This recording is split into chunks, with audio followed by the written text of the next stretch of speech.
Hey everyone, welcome back to another great episode of More Than Before. I'm Nathan Cook and I'm excited to spend some time with you today. Hey, if you're new to the podcast, welcome. You might be thinking, hey, who's this Nathan Cook guy? He sounds good. You're right, I do. It's the microphone.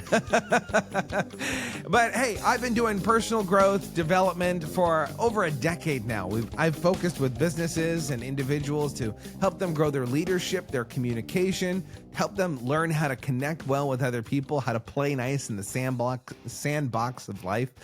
And I'm excited to spend some time with you today. The purpose of this podcast is to help you become more than before, to be more of who you're created to be.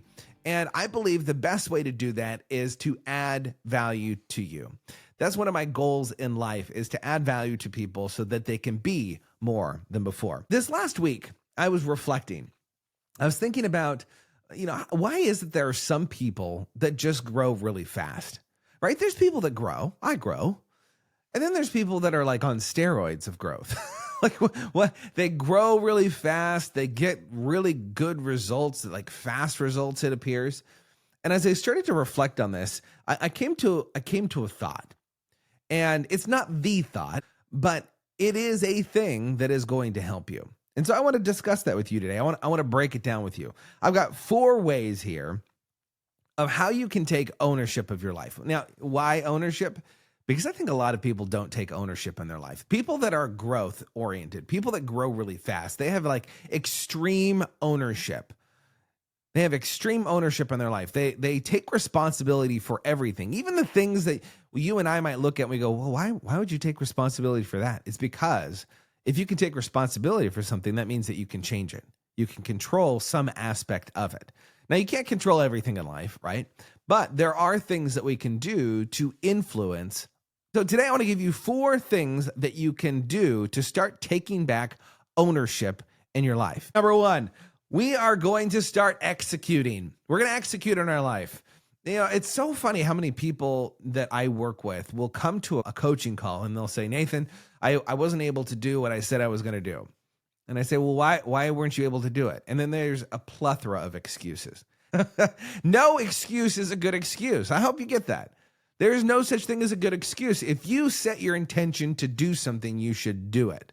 In fact, the Bible says that. Let your yes be yes and your no's be no.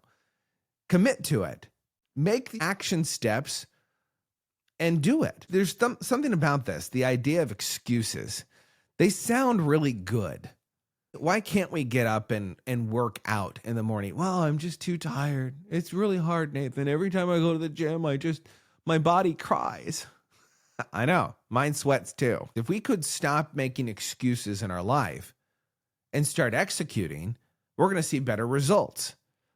We're going to start to see improvement in our life.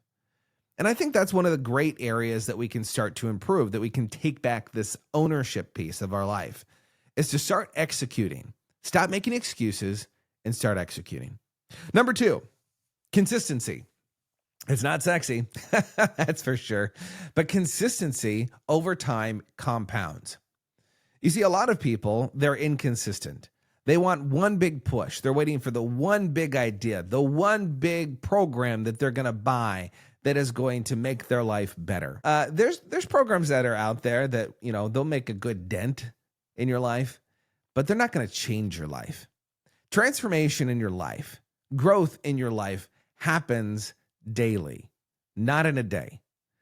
And I think that many of us, we look at other people and it's really easy to look at them and say, well, look, they became an overnight success, an instant success. They made the right decision, the best decision, which got them to where they are. One of my favorite people to watch is Mr. Beast. I love Mr. Beast videos, but not for the reason that most people do. Like, yeah, he has entertaining videos. And if you don't know who he is, he's a YouTuber. He's probably one of the highest paid, most popular, most watched YouTubers of all time. And if you go and you watch his videos, they're very engaging. And you might think, man, like this guy came out of nowhere. But what's interesting is I love looking at the stories of people. I love going back and trying to find information from the beginning of their growth journey. And so that's what I did with Mr. Beast. I went back and I started looking at some of his earlier videos, and they were not good. They were horrible. I think there was one video where he was going to count to like 1,000,000 or something like that. And he just, on video, he counted to 1,000,000. Was it a great video? No, it was a horrible video. But guess what? He was consistent. Every single day, he would upload a new video. He was making content like crazy. And what happened? Over the course of years, he became better at developing and making content. He started studying the YouTube algorithms and all these different things. And he's become an overnight success over time. Most people, when they want massive results in their life, they don't take ownership of this specific area. They are not being consistent. They're being inconsistent in what they're doing. Can I encourage you, if you want to have ownership of your life, if you want better results, if you want to enjoy life, find an area today to start being consistent in. It could be something as simple as waking up in the morning and brushing your teeth, making the bed, taking a shower, whatever it is. Make the decision to start being consistent. Number 3, on ways to take back ownership of your life. Be decisive. Be decisive. There are so many people that are indecisive. It's funny. My wife and I, when we go to get food, we will sit at the restaurant with the menus, and I'm not going to say who, but someone in our relationship likes to ask, what are you going to get? I don't know what I'm going to get yet, but if I know what you're going to get, then I'll get this. But if you don't get this, then I'll get this over here. But this also looks good over here. And we'll spend 30 minutes just trying to make a decision on what to eat. You know who you are listening to the podcast. And I'm not trying to dog on you. I get it. Sometimes you want to make the best decision in those moments. But can I encourage you that if you take too long, someone is going to make the decision for you. Someone's going to make that decision for you. If you don't make a decision, that's making a decision. It's making a decision to let someone else take control of your life and make the decision for you. If you don't make the decision, you give the decision to someone else and they make the decision for you, which may not be the right decision for you. So you have to make the decision so that you don't have to give the decision to someone else so that you don't get the wrong decision that is made. Catch that? So stop giving your decision to someone else. Be decisive. It's not the end of the world if you make a poor choice. In fact, one of the things that's great about a poor choice is you can learn from it. As long as you're learning and growing and developing yourself, you can learn. Indecision is a killer of creativity. Indecision is a killer of results. If you want better results in your life, you got to start being decisive. You could be something as simple as, in the morning, be decisive. Give yourself, 10 seconds to make the decision. Now, I'm not saying you have to be super decisive in every single area, right? Like if you're going to go make a decision on purchasing a house, take a little bit of time. Don't just go buy a house. Don't just buy a car. Do a little bit of research. But can I tell you this? The more you are decisive with the small things, the easier it'll be to be decisive with the big things. If you can't be good with the small things, you won't be good with the big things. Number 4, the last thing. I think this is the most important thing, and you're going to hear me talk about this a lot, but it's the way that we think. We need to change the way that we think. If we want to take ownership of our life, if we want better results, we have to start thinking differently. The results that you have had up until this point in your life, the reason that you are where you are, that you have the environment that you're in, that you have the income that you have, that you are in the relationship that you're in, the reason you have those things is because of the way you think. You think something, you ruminate on it, it becomes just an action, but that action over time becomes a habit, and that habit becomes destiny. And so we have to change the way that we think. This is the way that I'm starting to change the way I think. I want to go from renting to ownership to stewardship. Let me say that again. Going from renting to owning to stewardship. Most of you know, especially if you listen to the last podcast, that my wife and I, we moved recently. If you've ever been a renter and you've become a homeowner, there's this very big flip of a switch where you realize that you own it and you are responsible for everything. There's a mentality that comes with renting. And that mentality is, it starts off with, well, I don't really have to do anything. I don't really care because it's not mine. If something breaks, I'm just going to call the owner. I'm not going to take the onus of this. I'm going to give this to someone else.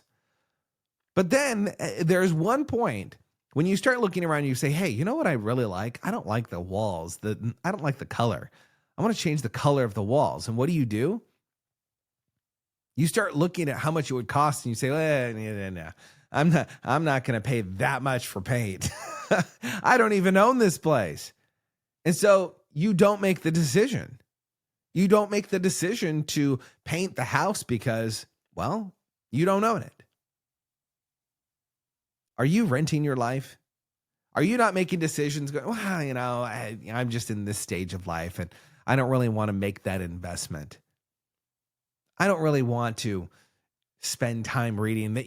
It's a nice day outside. I'm going to go outside and run around. I don't really want to read or write or reflect or think about what I want to do for my life. You see, a lot of people are renting their life. They don't take ownership of it. When you start taking ownership of it, when we started to fix our house up, when we bought it, it hurt. It hurt to purchase things. It was time intensive and laborious. But here's what I know is when we started to take ownership of the house, it became exciting. We started to dream of things that we could do with our house. When you take ownership of your life, you become excited. You start to think, what could I do with my life? How could I grow today to really make an impact? How could I become the best version of me today? Now, with ownership, though, there becomes a new kind of emotion that kind of sets in after a little bit of time. The emotion when it comes to renting is apathy. You kind of just don't care. It's not yours. When you move into ownership, at a certain point, you start to worry. You start to have anxiety about it. Like, oh, what if the roof is going to cave in? What if the floor falls out? What if I make the wrong decision? You start to have anxiety and you start to worry about your life. And that's not a good thing either. How do we move to the next stage? Well, the next stage is starting to steward. If you're not familiar with the word of stewardship, stewardship is essentially someone giving you control of something, but they are still in control of it. They're gifting it to you to take care of. If you believe, like I do, that God, in control of all things, gives you a life to live, what are you doing with it? Are you stewarding it well? Are you living it well? One of the things that I live my life by, one of the mantras, is to do all things with excellence before the Lord. And when I wake up in the morning, I want to do that. I set my intention that I'm going to do that. Now, does that happen all the time? Not always. But at the end of the day, here's what I can say, that I've done the best that I can with the things I've been given. I've done the best that I can with the things that I've been given. One of the most enlightening days of my life was the day that I started to realize this idea of stewardship and apply it to other aspects of my life, like my kids. There is no greater worry and anxiety about thinking of how your kids are going to turn out at the end. What if I make a decision wrong? What if I don't discipline them the right way? What if I don't speak to them the right way? Why do they keep doing all the wrong things and they keep mimicking me? And it was a wonderful day when I realized that I didn't have to be perfect, but I just had to do the best that I could. Because although I have stewardship over my kids, God owns my kids. God is the one in control of all things. And so at the end of the day, it's going to be me doing my best to point them back to Jesus. But am I stewarding them well? Am I just showing up and doing whatever I want, or am I being intentional in the way that I show up? Am I executing? Am I being consistent in front of him? Am I being decisive? You and I have an opportunity in front of us. We have the opportunity to take control of our growth, to change the results, to take control of the way that we think, to make things better in our life. Reflect on this last piece. Are you renting? Are you owning? Or are you stewarding your life right now? Could I encourage you? If you're renting, stop renting. You talk to anyone. Renting is a horrible investment. Now, if that's where you are and that's what you can afford, I guess that's okay. If we're talking about houses, that's okay. If we're talking about your life, you need to stop renting. At least own your life. At least go back through and say, you know what, the reason why I'm here is because I've made these decisions and I've thought this way. At least take ownership.